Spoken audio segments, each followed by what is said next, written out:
തട്ടി വീണിട്ട്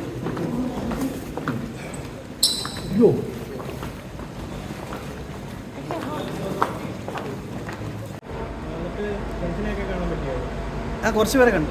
കുറച്ച് പേര് നേരത്തെ വന്നു പോയി. ഞാൻ കുറച്ച് ലേറ്റ് ആയിട്ടാണ്. പിന്നെ നല്ല ഫുഡൊക്കെ കഴിച്ചിട്ടാണ്. പുതിയ വർക്കുകളിൽ അപ്ഡേറ്റ്സ് ഒന്നും പുതിയ ഞാനൊരു ഹിന്ദി മൂവി ചെയ്തുകൊണ്ടിരിക്കുകയാണ്.